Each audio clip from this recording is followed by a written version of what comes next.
Aging and frailty.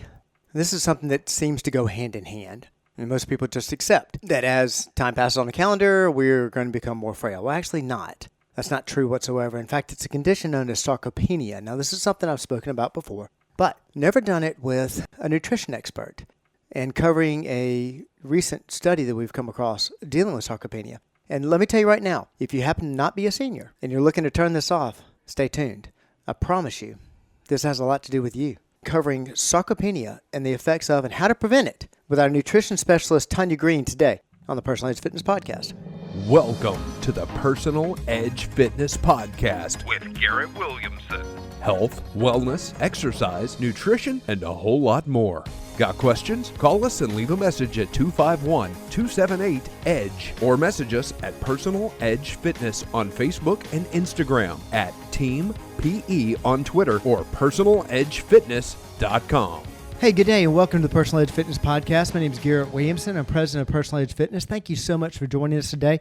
Welcome back to the show again for our nutritional segment, Ms. Tonja Greene. Tonja, thank you so much for joining us. Absolutely. Let me tell you how to get in touch with the show if you have any questions, which I hope you do, because this is actually a very important topic and one that most people don't realize is actually out there, is actually a thing. Like I said in the intro, you may be wanting to turn this off because you're not a quote-unquote senior. I'm telling you, valuable information for you, actually protecting yourself for life. Give us a call at area code 251-278-3343. That's 251-278-EDGE. You can also reach me at Garrett, just like my wife says, Levi Garrett, Garrett at personaledgefitness.com. You can also reach us, that's our website, personaledgefitness.com. You can contact us on Facebook at Personal Edge Fitness.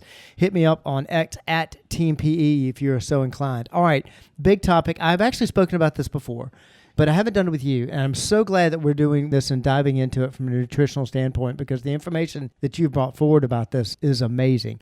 Tell us briefly, sarcopenia, the concerns, what is it? Give me some background on it. Well, and I want you to jump in here too. Oh, I will, believe me. Okay, yeah. So sarcopenia is going to affect elderly population, and it's where they're losing muscle mass. Right. You see atrophy in the muscle, and you can see they're more of a fall risk, Right.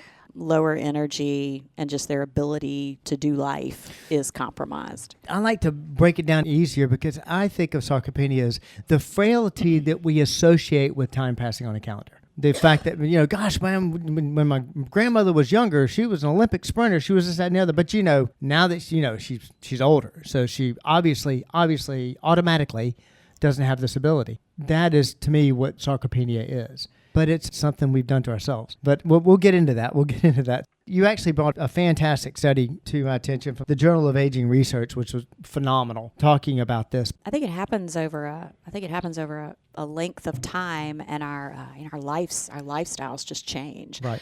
We may go from a house full of children or just a busy lifestyle because of work. Time slows down. We don't put, maybe because we think we've earned it, we don't put as much effort into things. Right. True, exactly.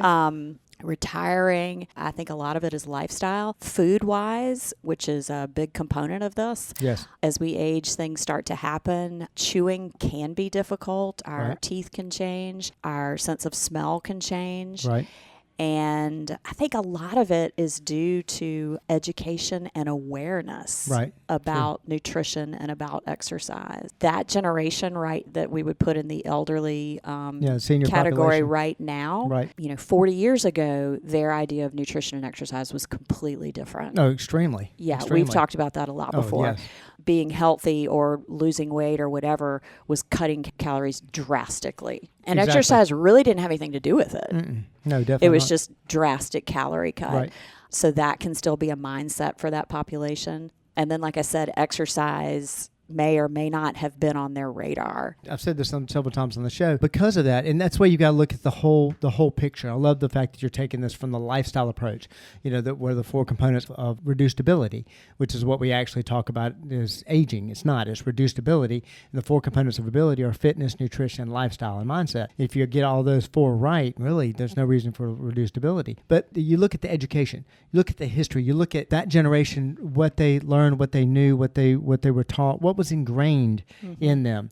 And one of the things that came out during that time, you and I talk about it all the time, and that is what happened in 1953 with the lipid hypothesis and Right. the change in the food guide pyramid and don't eat red meat, don't eat these things, whatever. That's in the memory banks. Right. It's the greatest generation in baby boomers, both of them. And I've always said their approach to nutrition typically was cut back or cut out. No matter what, be thin. And then when it came to any challenge, if something was difficult, just work harder. Well, that relates to exercise. The client that I had come in, he was a physician, and he was actually recovering from cancer treatment. He was coming back and was doing really well. We were actually hitting 3 days a week, doing great. And then he said, I will be at my best when I can come in every single day and do every one of these machines. Whoa, wait a second. But his thought process, more must be better. Right. So if we're looking at this from a nutritional standpoint, what I saw in this article a lot, and that is what was causing the sarcopenia.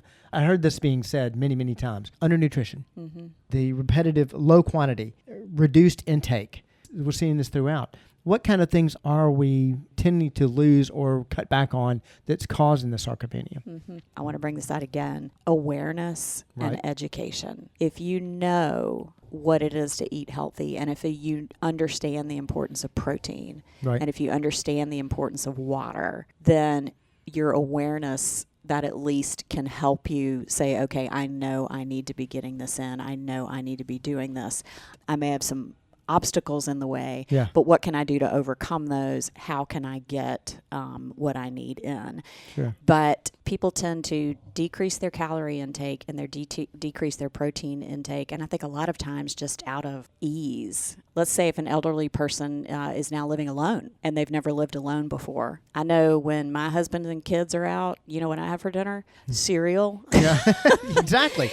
Yeah, because I may not want to cook that night because every other night I cook.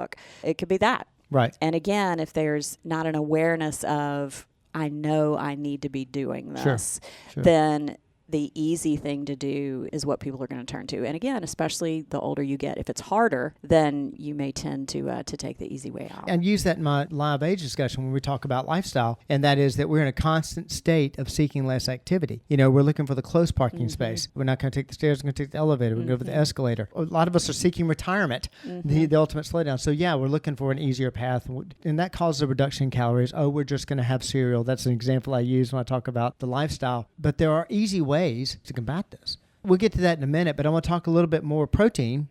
Calories get reduced.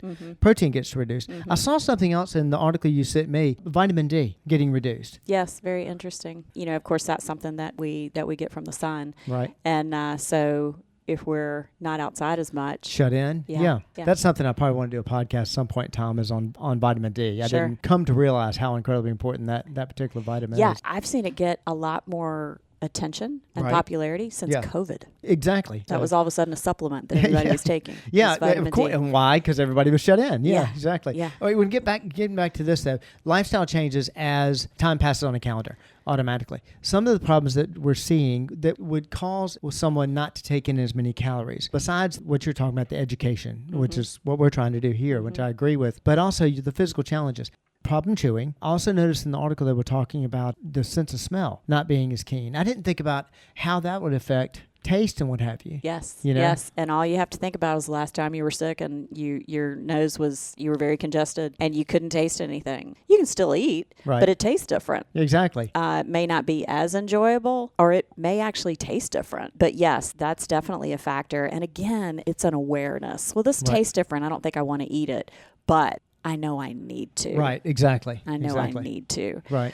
So there's definitely physical changes that can happen that are directly going to affect the way, the amount, the type of food that somebody eats. There's obstacles, but again, if you get with the right person, they can be overcome. And coming up at the end of this, we have some answers to that, which I think are fantastic, because making this simple, you have always approached as far as working with somebody in their diet. It's the same approach we use, and that is, okay, instead of reinventing the wheel, what are you doing? What simple changes can we make? And there's some simple changes in here, I think, that we're going to get to at the end. I want to go back to something you brought up and was so important, and that was basically historically, what have you done at a younger age? And this is what I was talking about in the intro. If you thought about turning this off because you're not in the senior population, listen up. This is fantastic. This study found a correlation between muscle mass in an older age and muscle mass at a younger age. And basically what that is saying is the more muscle mass that you are able to achieve at a younger age and through your life, the less you tended to lose and the more you could gain, the more you could gain back at an elderly age, which all the time you say this, I say this, but it is a lifestyle. It's a marathon. Absolutely. It is what you're doing day in and day out. Right. It is not one thing that you do one time and you achieve one goal and then you forget about it. Absolutely. So, yes, for all of you that are not in that elderly category, what you're doing now, muscle mass now, is going to matter later in life. Big time. And also, I'll remind you, in case you are there, and then I should have been doing this my entire life and it's too late now. No. That's right. It's never too late. Never too late. Every marathon begins with the first step. That's right. Period. No matter what. Nobody begins at 10K, whatever, 20K, begins with the first step. Yep. And so starting now would make a difference. But what you're speaking to, and I actually read that in the article, and the whole time I'm seeing this, like you look at a lot of this. When you look at a lot of this, you're seeing these studies, and you're automatically relating it to the real world experiences of the people that you've talked to and the challenges they've had. The same thing I see with my clients, and that is the lifelong training of muscle. Well, that's muscle memory, basically. Your body's been there before. It benched 200-pound bench press when you were 17 years old. It remembers that. Even at 70, it will remember that. It really does. It speaks to that. I related this to the concept, you hear this a lot, of homeostasis. And that is that once the body hits a certain point and it's mainly through repetition. It's not just at the age of 35, whatever you're doing, your body just wants to stay doing that. No, it's a point of time. I've run every single day. I've exercised. I've eaten breakfast like this every single day. I've hit this size, muscle mass, weight, whatever. Your body wants to kind of stay there. And so that's familiar territory. The systems, the brain, all that understands how to run that machine. It's like taking a race car driver who's driven nothing but a Formula One. He knows what the gear shift is, the whole 9 yards, and putting him into a NASCAR. Whoa, hang on. Whole different operation. But you put him back in his Formula One 6 weeks later, he feels comfortable again. Mm-hmm. Your body does the same thing. Mm-hmm. That's kind of how I relate to this. Absolutely. But start now. Right. No matter where you are, but start now to make those changes and what have you. And it can help you later. Period. Okay, let's give some answers. Yes, let's dive into some specifics and what that looks like. So I did a little math. Oh, yay! I know. This is when I'm gonna leave. We're doing math now. I'm lost. So go ahead. No. So and don't get too bogged down in this, but let's take a 140-pound person, and we're talking about the elderly population, and we are talking about sarcopenia. Yes, okay? exactly. All right, sarcopenia, so that's our goal. That atrophy of muscle. We've lost function. We're trying to come back from it. Right. So that's what I'm speaking to. Right. Okay. So let's take a 140-pound person. The recommendations out now are that they get somewhere around 1 to 1.2 grams of protein per kilogram of body weight. Right. Don't get too hung up in that. Hang on. She's going to have it easier. Yeah. But so what that's going to look like is about 0.5 gram of protein per pound of body weight. And that would be a minimum. Right. You could certainly get more than that. So if we're at 140 pounds and we divide that by 2, we're at about 70 grams of protein per day for a 140-pound person. Okay. So that's pretty easy. So what does that look like if we're trying to actually eat that? Right, okay. Right. All right. Yeah. So again, a little bit of math. There are about 7 grams of protein in an ounce of meat, roughly. So if I've got my deck of cards or the palm of my hand size meat, whatever kind of meat it is, you're looking at 21, 25, as much as 27 grams of protein in that serving. Excuse me for interrupting. Listen to the scale she used. That's what I love about your real world approach to this. Mm-hmm. It's a deck of cards. It's the size of the palm of your hand. Mm-hmm. Let's don't break out the protractor, right? And I mean, a chicken breast is 2 of those. I mean, a chicken breast is big usually. Right. So if we're just looking at a small portion of meat, you're looking at somewhere 21, 25 grams of protein. Right. Okay. So if you had that twice a day, let's say lunch and dinner, that's 50 of my 70 grams that I'm shooting for. Fantastic. Okay. Right. Now at breakfast, let's say that you were really feeling industrious and you cooked something for breakfast. Right. Like the Kodiak cakes. Yeah. Which are a pancake mix that has added protein. And if you use the egg and the milk, you can get like 15 grams of protein in a pancake. Yeah. And I was just telling Garrett about something I saw at the grocery store yesterday, which I bought because I wanted to try it. It's by Oikos Yogurt, and it is a drinkable yogurt. It's 10 ounces, which is not much at all, and it has 20 grams of protein in it. That's a huge bang for your buck. So even if you just wanted to knock that down for breakfast, you've got 20 grams of protein in 10 ounces of liquid, and it doesn't have lactose. Now, that is something we hadn't mentioned, the possible digestive issues that can happen to some people as they age. Lactose intolerance, or just, the inability to digest certain foods that, you hear people say, I just can't really eat that anymore. But this particular product doesn't have lactose. So again, that would be a very simple, easy way, small amount of food that you've gotten 20 grams of protein. And so 70 may sound like a lot, but if I divide that into 3... It's not a whole lot. Easy. And if I'm looking at it in those types of terms, if I'm trying to get 20 grams of protein, then it's easier to do than you think it is. And nowadays, read your labels, look on the internet, look under high protein foods. And that's going to give you you've got all kinds of resources there to look at. And then it's just a matter of getting it in that grocery cart. You mentioned the Oikos. I am always amazed and appreciative of all the different protein-based foods that are coming out that you can get in small volume. And I think that's our challenge here because, well, let's take somebody that already has sarcopenia.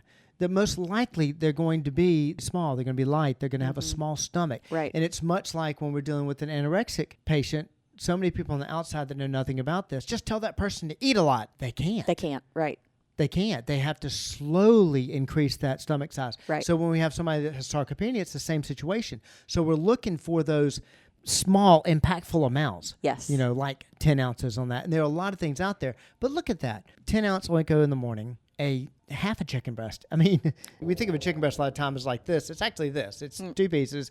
And half a chicken breast is typically what we would have for a lunch. And then something like that, or even a small steak at night, boom, there's your protein. You've hit it. But again, that's purposely putting meat into your diet. Absolutely. Whereas somebody in that category, again, that's a little bit more work, a little bit more trouble. So it's just got to be, okay, I know I need to do this. And now, one of my favorite things to get from, are we allowed to name drop here? No, please. Yeah, no, that's fine. All right. One of my favorite things to get from Costco is they have a 3-pound vacuum packed bag of their rotisserie chicken breast. So it's boneless, skinless, cooked. Easy. Well, that's just opening a bag and you've got a source of protein right there. You've heard me talk about this when I talk about both live age and live food, about how protein walks out of the diet as time passes on the calendar. Majority of that is lifestyle you're talking about. And one of the hardest things about protein, and why is it protein? Why is it not carbohydrates? Think of the expense of purchasing. The expense. The protein. The time for preparing it. And the time limit on it. I was going to say on the shelf life. Exactly. The shelf life of it. And so that's why it typically goes. So when you've got things like you're saying, and mentioning Costco is fine, I'm glad they're doing it, but that's cooked. That's ready to go. That's basically warm up and let's eat. And if you like it cold, go for it. But looking for those easy options. Plus, the supplement world, my Lord. There are so many, the Boost, the Ensures, these kind of things. And, one you and I've stumbled on somewhat recently, which is another easy one. Go into, please, I'm going to have to give you credit for you introduced me to this one. So. Well, I got tired of drinking like a milk-based protein, like you're talking about, like your Fairlife and all those other things that you can just buy, and it's a protein drink. And it's great to have as a meal because it's thick, it's a lot, it's a chunk. Trying to take it in as a snack that's an undertaking. And it's basically like thick chocolate milk, or thick strawberry flavored or vanilla flavored milk. I'm not a huge milk fan. So I went on the hunt for something else. And I don't know how long. This may have been around for a long time. I don't know. But anyway. You just told me about it a few weeks ago. Okay, so I discovered it. And it's called a clear protein powder. And it is a whey isolate instead of a whey concentrate. It's been isolated so it does not have the milky characteristic. Or thickness, really. That the other does. So they make fruit flavors out of it. Right. You add it to water and it is more like a lemonade, or Exactly. and they've got all kinds of, blue raspberry, all kinds of different flavors, incredible watermelon, amount. lime, Yeah. strawberry lemonade, all these different flavors, but it is more of a fruit Right. flavor, like a Hawaiian punch or something, Exactly. than it is the milk flavor. It's a big bang for your buck because then you're taking in water, which is Period. what I love about it. I do. Yeah, and so the powder is usually 20 to 22 grams of protein in a scoop. Right. And I like to put it in my big water bottle that has 75 ounces of water in it. And then I drink my water faster, Right, is what I'm period. finding. Absolutely. So you're getting your water in, and then I'm getting another 22 grams of protein. That's another just a good source. Of protein. Yes. I'm going to spin off of that a little bit. It is like adding a Gatorade powder to your water. Right. It's exactly what it tastes like, and you can get, like you say, all kinds of flavors. For those of you that have listened to me preach for years now on drinking water and trying to get 100 ounces a day, this counts. Right. This does count. And I'm finding those clients of ours that they're on the train, their body is craving water now because they drink so much. I tell them, hey, look, we need to up your protein. Add this to your water. And it is like, oh, this is awesome. They love it because it, like you said, it makes you drink your water more because it tastes great. I mean, you Right. can find the flavor you want, and 20 grams of protein. Yeah. I had a lady the other day that she drinks 100 ounces a day. And by the way, if you don't like that, I don't like Gatorade because it's too much taste. Like what you're saying, you're diluting it. Most of these are to mix with 16 ounces of water. Mm-hmm. I mix it with 24. You mix it with 75. It just dilutes it, but gives it a little bit of flavor. Right. And you can control that flavor amount by how much water you put in there. Yep. More water, the better. Yeah. And so you're still getting that 20 ounces. She actually was doing, because she uses a 24-ounce bottle, she drinks 5 of those a day. And so a little over 5, she's well over 100. She puts that powder in 3 of them. 3 of them a day.